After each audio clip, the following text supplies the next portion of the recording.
नमस्कार। बिहार की बात में आपका स्वागत है। मैं हूं पंकज कुमार। इस खास पेशकश में हम चर्चा करेंगे कि बिहार की राजनीति में होने क्या जा रहा है।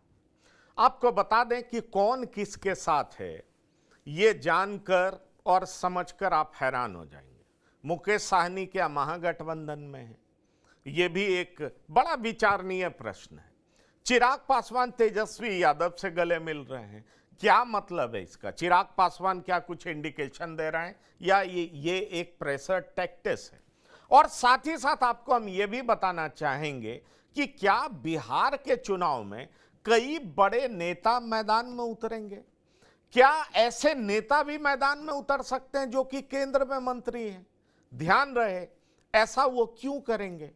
क्या मध्य प्रदेश की तर्ज पर बिहार में भाजपा चुनाव लड़ सकती है? आपको याद होगा प्रहलाद पटेल, आप जानते होंगे, जो पूर्व कृषि मंत्री थे, जी हाँ, वो भी पहुंच गए थे वहां पर चुनाव लड़ने के लिए, तोमर साहब। तो क्या ऐसे बड़े नेता भी बिहार में चुनाव में उतर सकते हैं? और वजह यह है कि वो अपने जाति को रिप्रेजेंट करें, मैक्सिमम वोट अपनी जाति का खींच सकें और बिहार में भारी संख्या में, जी हां, भारी संख्या में विधायक जीतें। क्योंकि आपको बेहतर पता है कि एनडीए तो दावा 225 सीटों का कर रही है और इसलिए एनडीए इस तरह का फॉर्मूला अपना सकती है। हम एक एक नाम की चर्चा आपके साथ करेंगे और साथ ही साथ आपको बताएंगे कि मुकेश साहनी क्या करने जा रहे हैं। वैसे मुकेश साहनी के बयान को भी सुनाएंगे जो हमारे संवाददाता ने पूर्णिया में उनसे पूछा है। और हम आपको यह भी बताएंगे कि तेजस्वी और चिराग के गले मिलने का मतलब क्या है, क्योंकि अभी एक दिन पहले ही तो नीतीश कुमार से मिले। तो तेजस्वी इन दिनों बड़े नेताओं से मिल रहे हैं, नीतीश कुमार से मिल रहे हैं, माफ करिएगा, चिराग तेजस्वी से आज मिले, नीतीश कुमार से मिले। आखिरकार चिराग क्या पॉलिटिकल मैसेज देना चाह रहे हैं? तो आइए पहले आपको सुनाते हैं मुकेश साहनी क्या कह रहे हैं, उसके बाद हम शुरू करेंगे चर्चा। नहीं, देखिए, जिनके जितने संख्या होगा उतनों उनको हिस्सेदारी मिलना है। आप जानते हैं कि बिहार में महागठबंधन का एक मजबूत घटक दल है जिनके पास वोट है और निश्चित तौर पे सम्मानजनक सीट पे गठबंधन होगा। ये सीट हमारे लिए कोई मायने नहीं रखता है, 5 सीट कम या ज़्यादा वो मायने नहीं रखता। हम लोगों का सामान्य विचारधारा हमारी सरकार बने, उसके लिए लड़ाई है। निश्चित तौर पे पार्टी का उद्देश्य होगा कि ज़्यादा से ज़्यादा सीट लड़े, तो वो भी है, लेकिन ये हमारे लिए मुख्य लड़ाई नहीं है। हमारी मुख्य लड़ाई है कि सरकार बने और निश्चित तौर पे इस समय हमारे पास सीट का कमी नहीं है। 243 सीट है। 243 सीट पे हम तमाम हमारे जितने भी गठबंधन के साथी, इंडिया गठबंधन के, सब लोग मजबूती से लड़कर और सरकार बनाएंगे। भाजपा का तो यही हमेशा रहता है चाल चलन कि वो चाहता है कि कैसे भी तोड़ जोड़ के हम अपनी सरकार बनाएं और वो इसमें हमेशा माहिर रहते हैं। लेकिन हम लोग विचारधारा से बंधे हैं। इस बार कोई समझौता नहीं होगा। जब तक भाजपा को तोड़ेंगे नहीं बिहार में, तब तक भाजपा को छोड़ेंगे नहीं। चलिए, तोड़ेंगे नहीं तब तक छोड़ेंगे नहीं, पर पता नहीं तोड़ते तोड़ते कहीं जोड़ने ना पहुंच जाएं, इसकी भी संभावना बहुत ज़्यादा है। क्योंकि ये मैं नहीं कह रहा हूं, इनके घटक दल के लोग ही कह रहे हैं। आरजेडी के नेता इन पर भरोसा नहीं करते। आप ऑफ द रिकॉर्ड बात करिए, सब कह देंगे कि वो भरोसेमंद नहीं है। सवाल यह है कि जो मुकेश साहनी कह रहे हैं उसमें कितना दम है। कह रहे हैं कि 5 सीट कम और ज़्यादा से फर्क नहीं पड़ता, तो आप पब्लिकली तो 60 सीट मांगते हैं। तो क्या 55 मिल जाए तो 55 मिलेगा तब मानेंगे, या 12 मिल जाएगा तो भी मान जाएंगे? क्योंकि आरजेडी के नेता तो कहते हैं 8, 10, 12 बहुत हो गया, इससे ज़्यादा दे नहीं सकते हैं। क्या इतने पर मान जाएंगे? क्योंकि एनडीए में आपको तवज्जो नहीं मिल रहा, या एनडीए और भी कम सीटें दे रही है? और दूसरा बड़ा सवाल है कि चिराग पासवान तेजस्वी यादव से गले मिल रहे हैं खुलेआम। क्या पॉलिटिकल मैसेज दे रहे हैं? क्या वो एनडीए को एक तरीके से सिग्नल दे रहे हैं कि मेरी बात नहीं माने तो मैं बाहर भी निकल सकता हूं? क्या चिराग इस रास्ते पर आगे बढ़ चुके हैं या ये प्रेशर टैक्टिस है? ये समझने का हम प्रयास करेंगे और आपको बताएंगे भी कि कई बड़े नेता इस चुनाव में चुनाव लड़ते हुए नजर आएंगे। जी हां, इस पर भी हम चर्चा करेंगे। तो चलते हैं हम अपने मेहमान के पास जो हमारे साथ जुड़ रहे हैं। हमारे साथ जो मेहमान जुड़े हैं उनसे आपका परिचय करा दें। हमारे साथ जुड़े हैं दीपक कोचगवे साहब, वरिष्ठ पत्रकार हैं। बिहार झारखंड में इन्होंने लंबे समय तक पत्रकारिता की है, इसलिए वो हमारे साथ आज हमारे शो में बिहार की बात में शामिल हुए हैं। आपका बहुत स्वागत है। हमारे साथ प्रियदर्शी रंजन जी हैं, ये भी वरिष्ठ पत्रकार हैं, पूरा बिहार घूम रहे हैं। जो जमीन का टेम्परेचर क्या है वो जरूर हमें बताएंगे, हमारे साथ साझा करेंगे। पीयूष पंत जी, लंबा अनुभव है, वरिष्ठ पत्रकार हैं, बिहार झारखंड की राजनीति पर नजर रखते हैं, ये भी हमारे साथ जुड़े हैं। आप तीनों मेहमानों का बहुत बहुत स्वागत है TV9 के प्लेटफॉर्म पर। दीपक कुचगवे जी, मैं सीधा पहला सवाल आपके साथ करना चाहूंगा। ये चिराग और तेजस्वी की मुलाकात को कैसे आप देखते हैं? नीतीश कुमार से भी मुलाकात हुई थी, तेजस्वी से गले मिलते हुए दिख रहे हैं, कैसे देख रहे हैं आप इसको?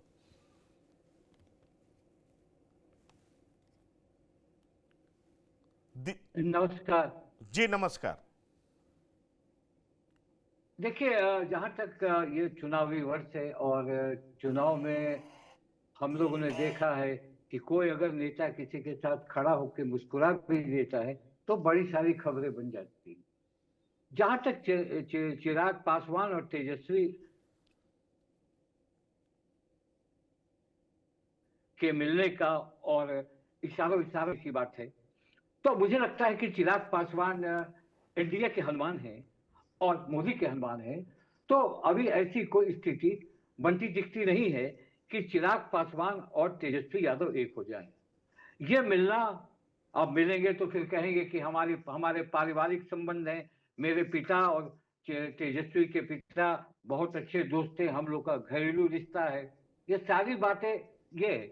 मगर ये जो अटकलें हैं और चिराग पासवान का जो 5 सीट जीत लेने के बाद मोरल जो है बहुत ऊपर है, तो विधानसभा चुनाव में इनके पास जो वोट प्रतिशत है 6%, वो देखने वाली बात है। उस पर ही चिराग पासवान, रामविलास पासवान, उनके भाई चाचा पशुपति पासवान की राजनीति रही है। और मुझे लगता है कि बिहार के चुनाव में चिराग और तेजस्वी के मिलने की संभावना मुझे नहीं दिखती, इसलिए कि उनको केंद्रीय मंत्री परिषद में जगह मिली है, उनके 5 सांसद हैं और 5 सांसद एनडीए के घोर समर्थक हैं। तो ये जो मिलना और इस तरह की बातें आना, ये चुनाव वर्ष में होता रहता है। जहां तक एनडीए का आपने देखा कि उन्होंने बिहारी फर्स्ट का नारा दिया। उन्होंने फिलहाल अभी उन्होंने मुलाकात की सीट को लेकर, वो उनकी महत्वाकांक्षा हुई कि वो सीएम कैंडिडेट हो। उनके बहनोई और उनके सांसद अरुण भारती ने इशारा भी किया कि वो चुनाव लड़ेंगे बिहार से, और उन्होंने भी कहा कि ये सारी बातें जो चल रही है, उनकी महत्वाकांक्षा है कि मैं चुनाव लड़ूं। मगर जब नीतीश कुमार से 2 दिन पहले उनकी मुलाकात हुई, जब वहां से कहा गया कि सीट के बंटवारे पर कोई भी परिणाम हो, आप नीतीश कुमार से बात करें। नीतीश कुमार के पास जब वो गए थे तो वो निकले और उनके लोगों ने कहा कि नीतीश कुमार ने हमारी सारी बातें मान ली। इसलिए नीतीश कुमार भी चिराग पासवान पर फूक फूक कर कदम रखते हैं, जैसे तेजस्वी मुकेश सहनी पर भी फूक फूक कर कदम रखते हैं। आपको बता रहे हैं कि जिस तरह से 2020 का चुनाव हुआ था, आपने देखा था कि किस तरह चिराग पासवान ने नीतीश कुमार को परेशान किया था। मैं ये नहीं मानता कि टोटल सीट की कमी सिर्फ चिराग पासवान से ही हुई होगी, ऐसी बात नहीं है, मगर हाँ डैमेज किया। तो पंकज जी, मुझे लगता है कि ये मिलना, मुस्कुराना, आप लोग देखेंगे कि ये लोग जब कोई पार्टी में आते हैं, पार्टी या कोई समारोह पारिवारिक होता है, तो लगता ही नहीं कि दुश्मनी नहीं है। मगर चिराग पासवान की राजनीति, भले वो कह रहे हैं कि मैं बिहार से ही चुनाव लड़ूंगा, मगर कहीं ना कहीं अपने पिता की तरह वो केंद्र की राजनीति करना चाहते हैं। हाँ, उसी बदौलत में कहीं अगर उन्हें मौका लग गया और कहीं उनकी पार्टी, कहीं उनकी किस्मत खुल गई, तो वो बहुत अलग है। हाँ, वो 30 सीट मांग रहे हैं, 25 सीट मांग रहे हैं, कितना उनको मिलेगा नहीं मिलेगा ये तो हम लोग नहीं बता चलिए, सकते। ठीक है। हाँ, पर मेरे पास दीपक जी, मेरे पास एक खबर है, वो आपको बता दें। चर्चा बड़ी जोर की है कि चिराग पासवान राजा पाकड़ से चुनाव लड़ने की सोच रहे हैं, वहां पर उन्होंने अपने लोगों को मैसेज भी दे दिया है। वो लंबी राजनीति की सोच रहे हैं। वो केंद्रीय मंत्री बन करके अपने को छोटा रखना नहीं चाहते हैं। दरअसल उनके भीतर मलाल है कि अगर उनके पिता 2005 में सीएम बन गए होते तो आज राजनीति उनके परिवार के इर्द गिर्द घूमती। रामविलास पासवान दलित थे, वो देश में बड़े नेता होते,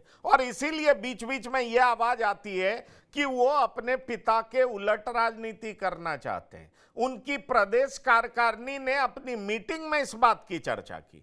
प्रभारी जो बिहार के हैं, जो उनके बहनोई हैं, जमुई से सांसद हैं, उन्होंने इस तरह की बात की कि गली मोहल्ला हर जगह सड़क से लोग कहते हैं चिराग पासवान को आना चाहिए। यंग है, अपने पिता की विरासत को उन्होंने संभाल लिया है, लेकिन अब उनको बिहार पर ध्यान देना चाहिए। प्रियदर्शी रंजन, अगर हम बड़े नेताओं की बात करें और चिराग की बात करें तो आप सिर्फ इसको राजनीतिक दबाव देख रहे हैं या चिराग चुनाव लड़ने आ रहे हैं?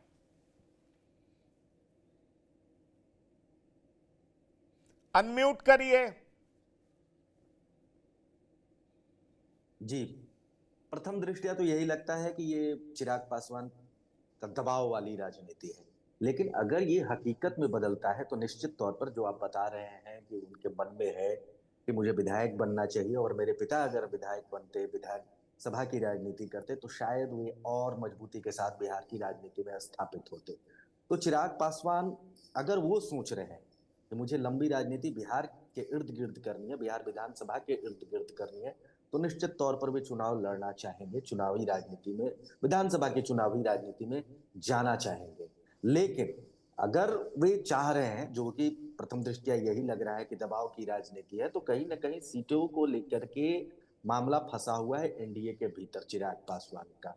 नीतीश कुमार शायद बहुत ज्यादा चिराग पासवान को एंटरटेन नहीं किया है।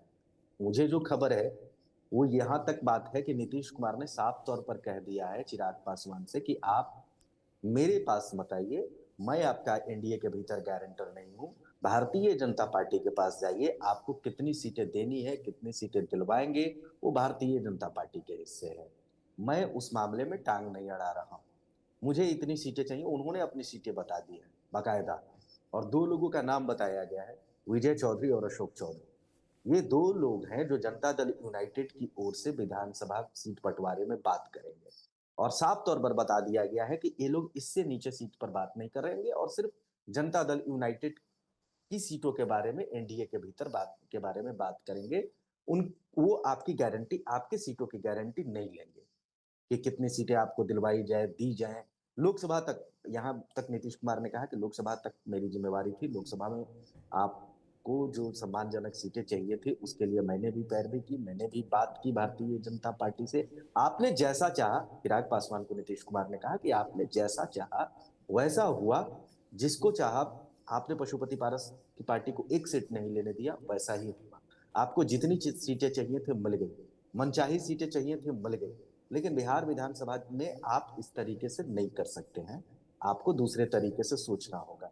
तो कहीं ना कहीं एनडीए के भीतर अलग थलग पड़ते चिराग हम लोगों ने देखा है किस तरीके से केंद्र में सरकार बनने के बाद चिराग पासवान ने एनडीए के बीच अलग थलग पड़ रहे हैं चिराग, ये आपका कहना है। तो पीयूष पंत जी, क्या इस संदर्भ में देखा जाए आज चिराग और तेजस्वी यादव की जो मुलाकात हुई है उसको आप कैसे देखते हैं? खबर है दोनों गले मिले, आप कैसे देख रहे हैं इसको? देखिए पंकज जी, दरअसल चिराग पासवान, मुझे ऐसा लग रहा है कि वो एक असमंजस की स्थिति में है और वो एनडीए के साथ रह के अपने लिए बहुत बड़ा भविष्य नहीं देख पा रहे हैं। ठीक है, केंद्रीय मंत्री हैं वो और केंद्रीय मंत्री बने रहेंगे, लेकिन उनकी छटपटाहट है बिहार की राजनीति जो है, और बिहार में वो जो है अपनी पार्टी को वहाँ पे मजबूत करना चाहते हैं, और अंततोगत्वा वो जो है कि बिहार की जो सीएम की कुर्सी है उस पर आरूढ़ होना चाहते हैं। ये उन्होंने अपनी महत्वाकांक्षा का जिक्र भी किया था कुछ समय पहले उन्होंने, कि मुझे, आपको याद होगा कि उन्होंने कहा भी था कि बिहार मुझे बुलाता है और या बिहार मुझे बुला रहा है। तो निश्चित रूप से इस बार विधानसभा का जो चुनाव है उसमें वो इस स्थिति में तो नहीं है कि वो बहुत बड़ा कुछ वहाँ कर पाएंगे, लेकिन निश्चित रूप से इस बार उनको लगता है कि ये मौका है कि बिहार की जो राजनीति है उसमें जो है पूरी तरीके से दमखम के साथ जो है उसमें लड़ा जाए और अपने लिए एक बेहतर स्थिति वहाँ पैदा की जाए। इसीलिए वो देखिए एक छटपटाहट है, बीच में खबर ये भी आई थी कि वो शायद एनडीए का साथ छोड़ देंगे और अलग से पूरे सीटों पे चुनाव लड़ेंगे वो, लेकिन वो कई लोगों के लिए डैमेजिंग हो सकता है। तो इसलिए एक कहीं ना कहीं किसी गठबंधन की तलाश में वो लगे हैं और इसी में वो जो है कि यहाँ तक कि ये पीके की से भी जो है ये खबरें चल रही हैं कि उनसे भी कहीं ना कहीं जो है बातचीत हो रही है और नीतीश से तो वो मिले ही मिले, लेकिन और जो आरजेडी के जो है कि आप तेजस्वी से मिले वो भी वही दिखाई दे रहा है कि वो एक्सप्लोर कर रहे हैं कि किस के साथ जाके वो एक बेहतर स्थिति में आ सकते हैं 2025 के चुनाव में। तो मुझे लगता है कि उनकी महत्वाकांक्षा है जिसको उन्होंने खुद भी स्वीकार किया है और उसी के चलते वो है अपने लिए ये आने वाले चुनाव में जो है एक मजबूत स्थिति तलाश करने की कवायद में लगे हुए हैं। इसीलिए वो जो है जितनी भी संभावनाएं हो सकती हैं उनको जो है कि वो पूरी तरीके से ठोक पीट के जो है उसको जांच करना चाहते हैं और टेस्ट करना चाहते हैं ताकि एक माकूल जो है स्थिति पैदा हो उनकी पार्टी के लिए, उनके अपने लिए। तो मुझे लगता है अभी इसी तरह से इन चीज़ों को देखा जा सकता है कि वो जो एक्सप्लोर कर रहे हैं और किसकी तरफ जाएंगे, क्योंकि अभी भी ये पक्का नहीं है कि वो एनडीए के साथ ही चुनाव लड़े। तो मुझे लगता है कि देखिए ये अपने लिए ही वो ज़मीन तलाश रहे हैं और किस तरह से जो है उनकी पार्टी और विस्तार हो बिहार में, और अंतिम रूप से वो बिहार की राजनीति में ही अपना वर्चस्व बनाना चाहते हैं। और जैसा कि मैंने कहा आपसे कि एक मुख्यमंत्री की जो कुर्सी है उस पर तो उनकी निगाहें हैं ही, लेकिन अभी उनकी ऐसी स्थिति है नहीं कि वो वहाँ पहुँच सके।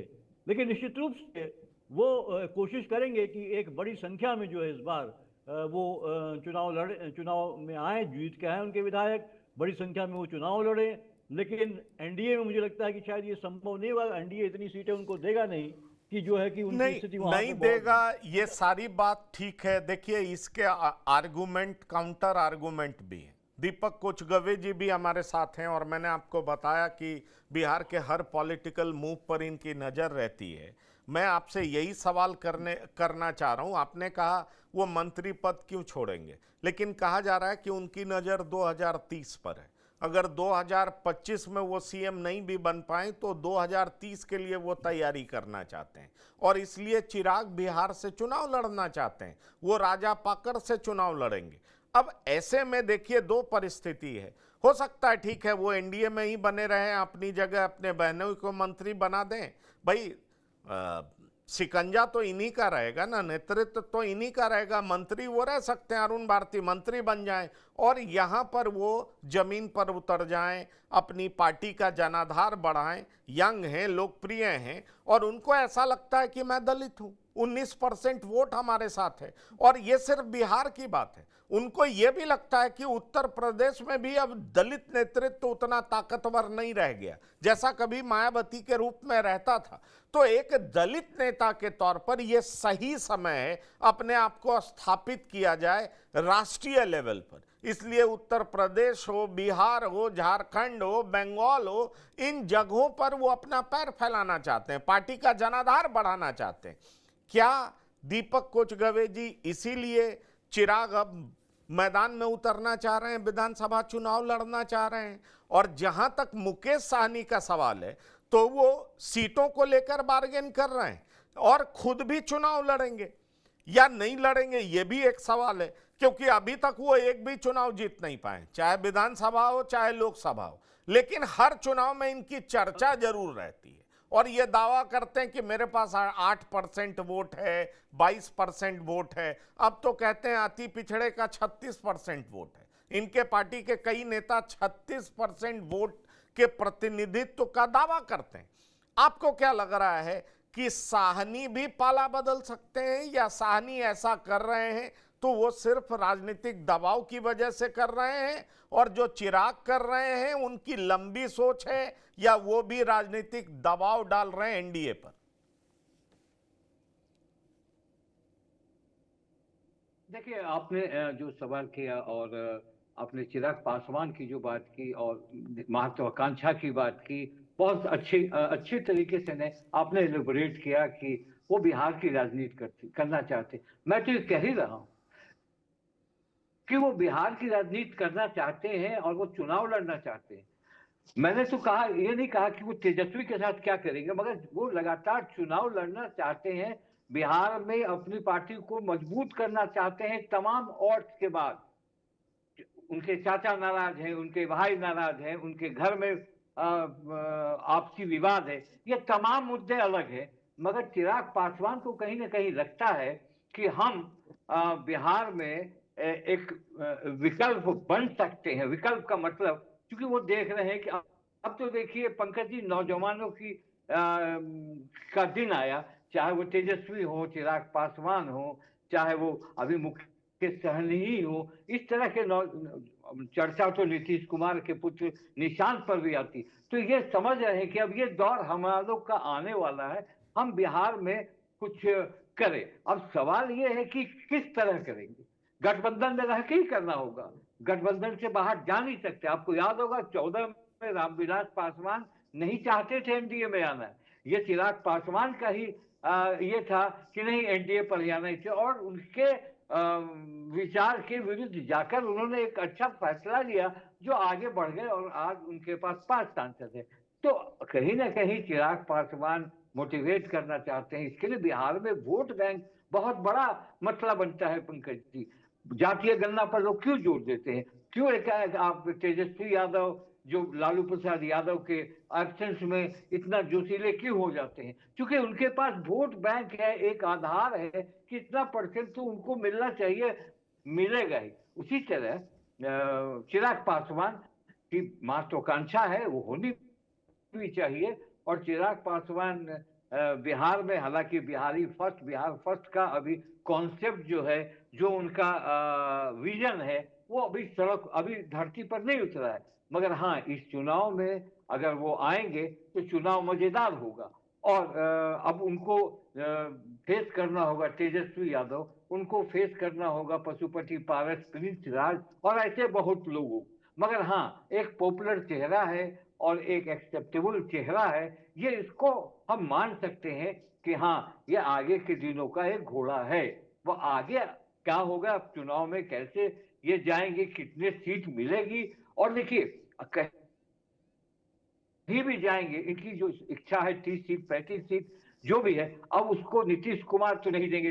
नीतीश कुमार को आपने देखा था लास्ट चुनाव में अपना जो कोटा था अलग रख लिए थे और कहा था कि इसमें आप बांटिए, इसमें आप बांटिए। तो नीतीश कुमार ने जरूर, उन्होंने कहा, प्रियदर्शी जी ने अच्छी बात बताई कि हाँ, नीतीश जी ने कहा, जो नीतीश जी का नेचर भी है कि हम नहीं करते भाई, आप देखिए, आप वहां से बात कीजिए, एनडीए के ये से बात कीजिए। तो चलिए, चिराग पासवान आएंगे। और जहां तक मुकेश सहनी, देखिए मुकेश सहनी पर शक की सुई तेजस्वी यादव के पर है।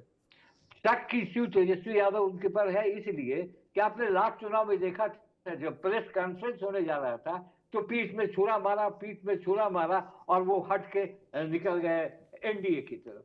तो तेजस्वी इसको कैसे मैनेज करेंगे? अब वो कहते हैं कि हमें भाजपा को हराना है। भाजपा उन्हें लेगी कि नहीं लेगी, ये बात भी है। उनके पास भी निषाद के बड़े उनके एमपी हैं मुजफ्फरपुर के, वो लोग हैं। तो जिस तरह से मछुआरे का एक, अभी तो प्रदेश अध्यक्ष दिलीप जायसवाल ने कहा कि मछुआरों को लेकर 15 दिनों के अंदर बहुत जल्दी एक बोर्ड बन जाएगा जिससे मछुआरों को हम लोग ये करेंगे।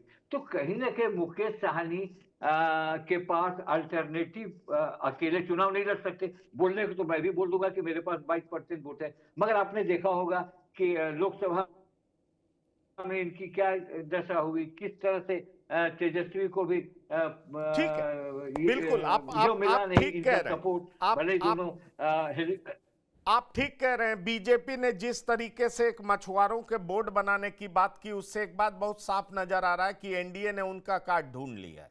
राजभूषण चौधरी मंत्री बनाए गए हैं। तो सवाल यह है कि किस तरीके से एनडीए अब मुकेश सहनी को डील करने जा रही है, ये बात समझ में आ रही।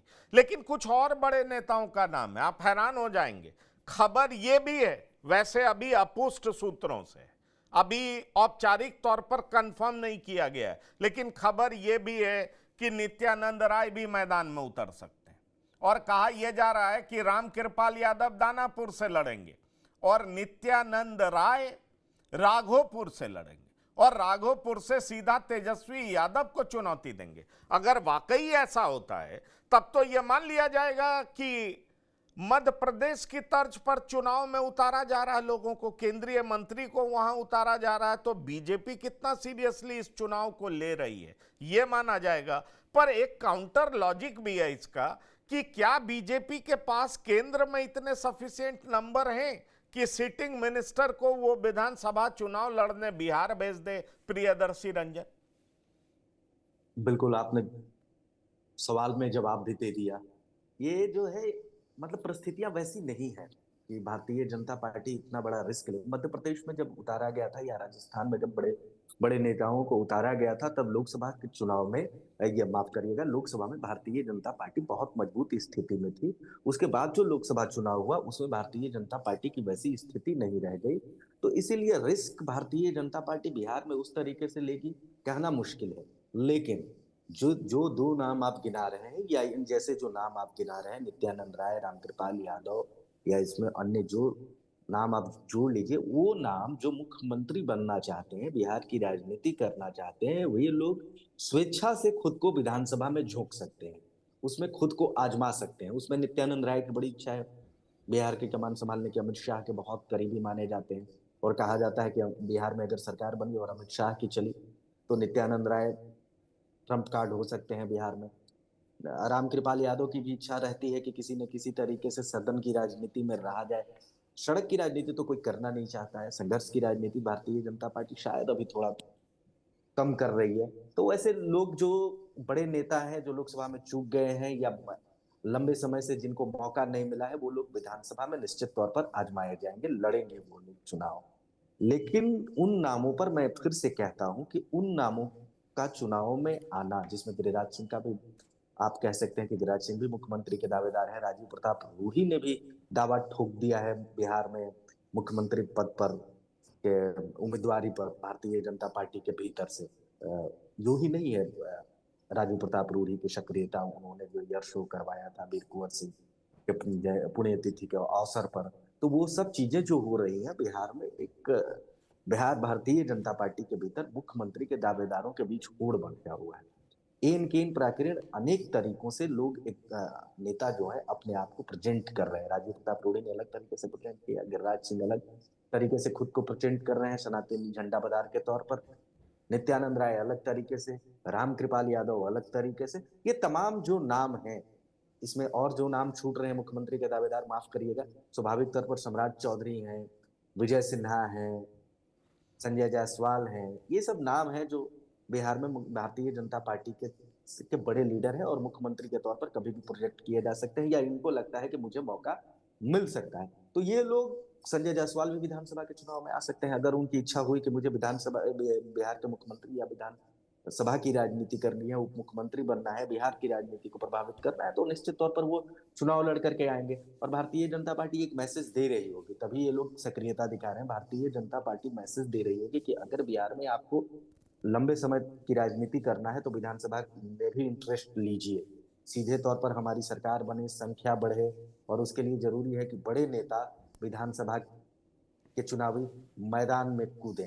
राजीव प्रताप रूढ़ी का, जिनका हम लोग नाम ले रहे हैं, लंबे अरसे से वो 6 या 7 बार सांसद रहे होंगे छपरा से, मुझे लगता है 6 बार तो जरूर, लेकिन अभी वो केंद्र में मंत्री नहीं है, सिर्फ सांसद हैं। तो वो चाहते हैं कि अगर विधायक ही बनकर के बिहार में मंत्री बना जाए, उप मुख्यमंत्री बना जाए, या मौका मिल गया तो मुख्यमंत्री भी बन जाए, तो ऐसे लोग आजमाएंगे खुद को बिहार की राजनीति में शर्तिया तौर पर। और भारतीय जनता पार्टी का जो पिछले दिनों जो स्टाइल रहा है, राजस्थान उसका उदाहरण है, महाराष्ट्र उसका उदाहरण है, मध्य प्रदेश उसका उदाहरण है कि बड़े से बड़े नेताओं को छोटे से छोटे चुनाव में लड़ा देना या छोटे पद पर आसान कर देना या फिर उसको रिपीट कर देना। फडणवीस उसके उदाहरण है।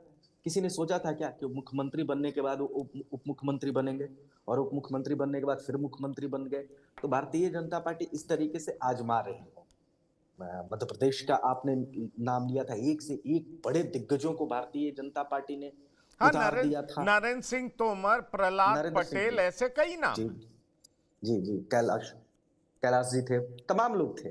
तो उस तरीके से भारतीय जनता पार्टी की जो सोच है ना, वो सोच है कि एक नयापन लाया जाए, विविधता पैदा किया जाए नेतृत्व के भीतर, जनता के बीच भी नहीं, नए विविधता जी। से ज्यादा मुझे लगता है कि जो नेतृत्व का संकट है, तो नया नेतृत्व दे करके लोगों में एक जोश का संचार किया जाए और ये ये भी कहा जाए कि ये नया नेतृत्व आपको प्रदेश में नेतृत्व देगा, और इसलिए कई और नाम की चर्चा है। मैं आपको बताऊं, मैंने कई नाम, सम्राट चौधरी पटना से लड़ेंगे। अब पटना में 2 सीट की चर्चा है, एक कुमरार की चर्चा है और एक पटना वेस्ट की चर्चा है। अब कहा जा रहा है कि कुमरार शायद नहीं लड़ेंगे क्योंकि सुशील मोदी की पत्नी वहां से लड़ना चाह रही है, और सम्राट चौधरी पटना वेस्ट से लड़ेंगे, और जहां तक नित्यानंद राय का सवाल है तो राघोपुर से लड़ेंगे। तो ये तो बीजेपी के 2 बड़े नेता, और 2 बड़े नेता मैदान में उतर रहे हैं। सम्राट चौधरी तो ठीक है, प्रदेश की राजनीति कर रहे हैं, पर नित्यानंद राय को केंद्र से प्रदेश भेजने की जहमत उठाएगी बीजेपी। पर राघोपुर में खूब चर्चा है। मैंने नित्यानंद राय के यहां संपर्क करने का कोशिश किया, अभी जवाब नहीं मिला, लेकिन मैं आपको पीयूष पंजी बता सकता हूं राघोपुर में बहुत चर्चा है, और जहां तक सवाल है वैशाली में बहुत चर्चा है। कैसे देख रहे हैं आप इसको? नहीं, देखिए, ये चर्चाएं का तो बाजार गर्म है और बाजार गर्म भी रहता है। लेकिन अब उसमें ये देखना है कि कौन कितना उसमें से जो है कि पार्टी को फायदा दिला सकता है, या किसकी स्थिति कितनी मजबूत है। जहां तक सुशील मोदी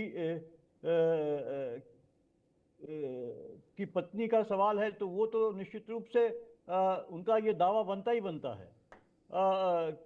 और वो कहाँ, उनको की सिंपैथी वोट भी उनको मिलेगा, तो मुझे लगता है कि उनकी कैंडिडेसी जो है वो मजबूत है वहाँ पे। अब सम्राट चौधरी को ये देखना पड़ेगा कि वो कौन पार्टी क्या डिसाइड करती है और किस आधार पे करती है। तो सम्राट चौधरी को वही एक्सेप्ट करना पड़ेगा जो पार्टी उनको सोचती है कि बेहतर उनके लिए है। सम्राट चौधरी अभी भी जो है, देखिए, क्योंकि ये जो बातचीत चल रही है उसमें उतने अभी लोकप्रिय नहीं है। जहां तक बिहार के भाजपा के नेतृत्व का अगर उनके कंधे पर डाला जाए तो उसको देखा जाए, निश्चित रूप से भारतीय जनता पार्टी ये सोच रही है इस तरह की, कहीं से केंद्रीय, चाहे वो गिरिराज को लेके चले आए वो, या रूडी है उनका, वो भी एक स्ट्रॉन्ग कैंडिडेट वहां पे दिखाई दे रहे हैं।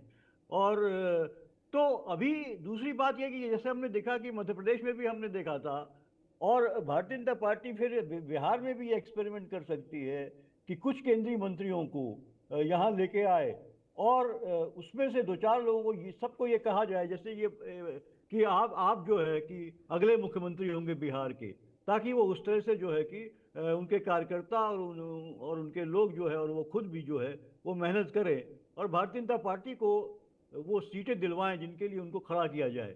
तो मुझे लगता है इस तरह की कवायद फिर से भारतीय जनता पार्टी करेगी। लेकिन चेहरा कौन होगा अभी भी उनका, लेकिन ये अभी स्पष्ट नहीं है, और न इसको भारतीय जनता पार्टी कोशिश करेगी बताने की, क्योंकि अगर एक को बताएगी तो फिर उसके लिए वही दिक्कत होगी कि बाकी लोग फिर उतनी मेहनत से जो है उस चुनाव को लड़ेंगे नहीं, उनका स्टेक नहीं होगा उसमें। कैंपेनिंग भले ही करने के लिए तो नेता हमेशा से आते रहते हैं, केंद्रीय मंत्री, भारतीय जनता पार्टी पूरा केंद्रीय कैबिनेट उतार देती है किसी भी राज्य का चुनाव हो तो वहाँ, तो वो आम बात है भारतीय जनता पार्टी के लिए।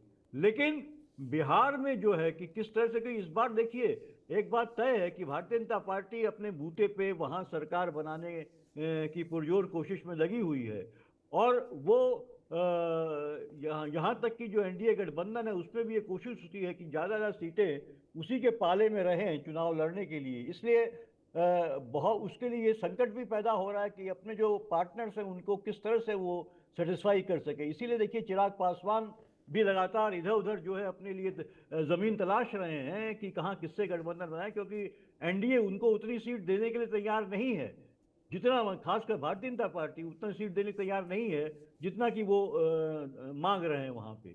तो मुझे लगता है कि एक बहुत बड़ी चुनौती है भारतीय जनता पार्टी के लिए उसी हिसाब से भारतीय जनता पार्टी जो है अपने अपने चेहरे उतारेगी, और चाहे जो जो जो जो वहाँ के क्लेमेंट्स हैं, जो स्थानीय स्तर पे चाहे नित्यानंद राय हो या सम्राट चौधरी हो, ये सबको भी जो है इनकी महत्वाकांक्षाओं को जागृत रखते हुए भारतीय जनता पार्टी इन सबको ये आश्वासन देगी और उनको चुनाव लड़वाएगी। लेकिन अंत में किस पे तय करेगी, ये शायद मुझे लगता है कि अभी कहना बहुत जल्दबाजी होगा, या कहा भी नहीं जा सकता, क्योंकि भारतीय जनता पार्टी में एक नए तरीके का एक ठीक है, ट्रेंड दिखाई दे ठीक रहा है। है पर कि, अभी बता दें कि एक बड़ी खबर आ रही है, क्योंकि प्रेस कॉन्फ्रेंस कर रहे हैं मुकेश साहनी, और वो कह रहे हैं कि अगर आप निषाद समाज के हित के लिए काम करते हैं तो हम आपको आइडिया दे देंगे, सैकड़ों काम हैं। आप बिहार में मछुआरा के लिए काम कीजिए, मछुआरा आपके साथ जाएगा। आप बिहार में मछुआरा समाज को गुमराह करते हैं। और दिलीप जायसवाल से वो सीधा कह रहे हैं, क्योंकि दिलीप जायसवाल ने ही कहा था मछुआरों का एक बोर्ड बनाएंगे। मेरा आग्रह है, आप जो भी चीज़ बोलते हैं लोग सुनते हैं। रात के अंधेरे में आप सेटलमेंट करने आते हैं, लेकिन मैं कहता हूं रात के अंधेरे में नहीं मिलूंगा।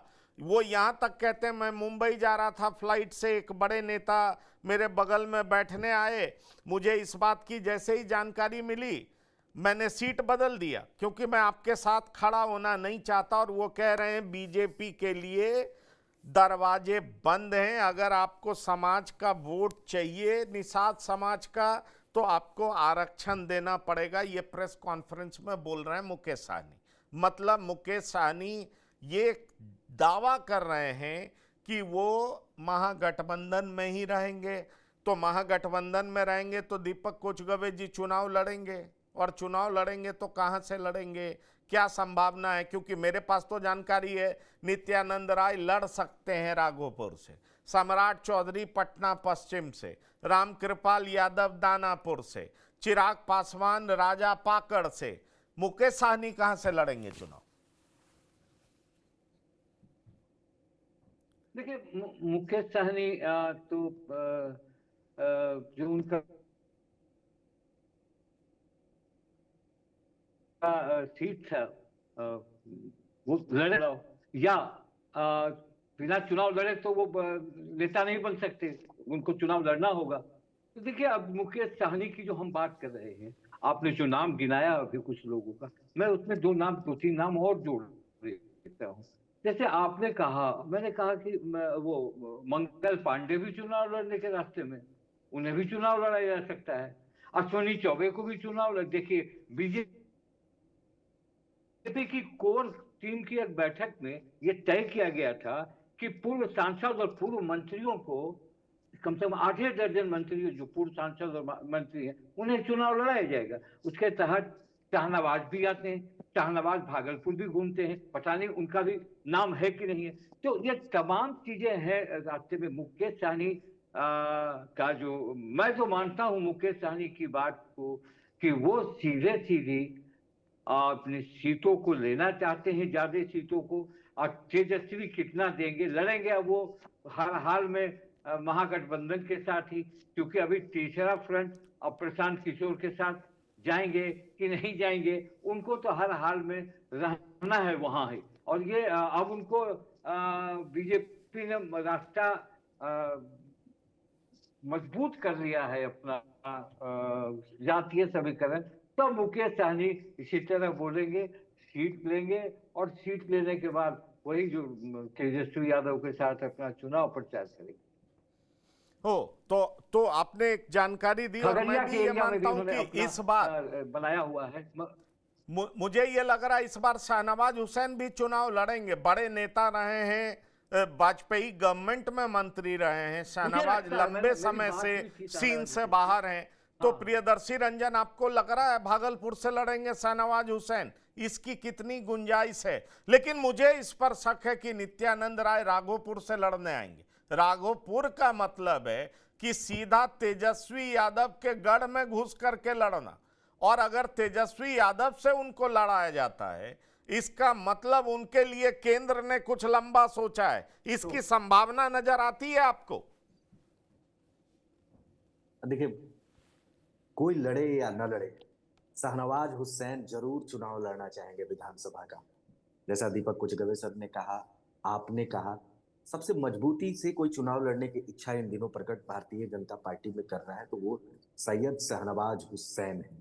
वो ये पीछे की राजनीति नहीं करना चाहते हैं। विधान परिषद में कुछ दिनों पहले उनको बिहार में भेजा गया था, मंत्री भी रहे, केंद्रीय स्तर के नेता हैं, केंद्र की राजनीति करते हैं। लेकिन जो नित्यानंद राय के बारे में आप कह रहे हैं कि नित्यानंद राय के बारे में केंद्र ने कुछ सोचा होगा, तभी उनको राघोपुर में प्लांट करने की कोशिश में केंद्रीय नेतृत्व लगा हुआ है। तेजस्वी यादव के खिलाफ सीधे तौर पर चुनाव लड़ाने जा रहा है। अगर लड़ाया जाता है तो ये बहुत बड़ा मैसेज होगा, क्योंकि आप इतने बड़े नेता को एक दूसरे विपक्ष के इतने बड़े कद्दावर नेता के खिलाफ अगर आप चुनाव लड़ाते हैं तो निश्चित तौर पर कुछ न कुछ मैसेज देने की कोशिश कर रहे हैं, जो मैसेज देने की कोशिश दिल्ली में की गई थी अरविंद केजरीवाल के खिलाफ। शायद वही कोशिश भारतीय जनता पार्टी बिहार में करे, तेजस्वी यादव के खिलाफ नित्यानंद राय को चुनाव लड़ा करके। भारतीय जनता पार्टी इससे ये भी मैसेज देने में कामयाब रहेगी कि हम बहुत मजबूती से चुनाव लड़ रहे हैं। भारतीय जनता पार्टी पर एक चार्ज है कि बिहार की राजनीति को, बिहार विधानसभा की राजनीति को भारतीय जनता पार्टी बहुत गंभीरता से नहीं लेती है, तो वो चार्ज भी खत्म हो जाएगा भारतीय जनता पार्टी के ऊपर से। इस तरीके के नेता जब मुख्य लड़ाई में आएंगे तो निश्चित तौर पर भारतीय जनता पार्टी के सेहत के लिए अच्छा रहेगा। दीपक कुचगवे सर बता रहे थे मंगल पांडे जी का चुनाव लड़ने की बात। मंगल पांडे 2 टर्म विधान परिषद रह चुके हैं, तो उनको वैसे भी भारतीय जनता पार्टी में एक अघोषित परंपरा है, या घोषित परंपरा कह लीजिए, कि 2 टर्म अगर कोई राज्यसभा या विधान परिषद बन जाता है, अपवाद को छोड़ दिया जाए, तो उसको उसके बाद विधान परिषद या राज्यसभा में नहीं भेजा जाता है।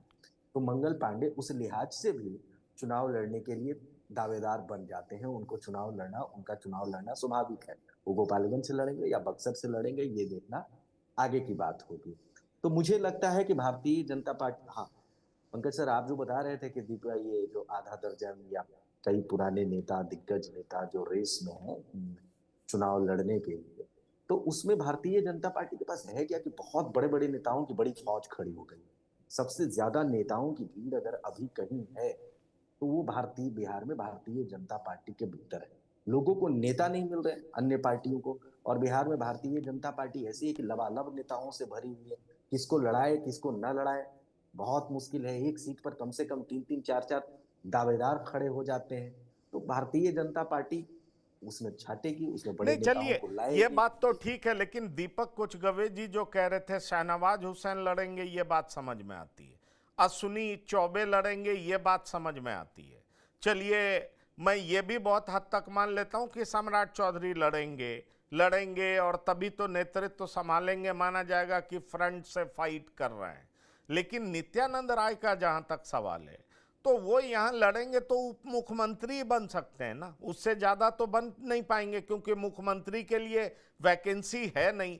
तो इतना ज्यादा रिस्क लेकर के केंद्रीय गृह राज्य मंत्री से सीधा विधानसभा का चुनाव लड़ना, और सिर्फ वही रिस्क नहीं लेंगे, केंद्र की सरकार के लिए भी तो यह ठीक नहीं माना जाएगा पीयूष पंत जी। इसलिए मैं कह रहा हूं, क्योंकि 240 बीजेपी की सीट है, 32 की कमी है, 32 को पूरा किया जा रहा है टीडीपी और जेडीयू की मदद से। ऐसे में इस तरह का एक्सपेरिमेंट करना आपको लगता है कि बीजेपी चाहेगी? मैं ये सवाल आपसे करना चाह रहा हूं पीयूष पंत जी। नहीं, देखिए पंकज जी, जैसा कि आप कह रहे हैं कि बिल्कुल सही है कि नहीं करना चाहेगी, क्योंकि अभी वो बहुत स्ट्रांग विकेट पे नहीं है।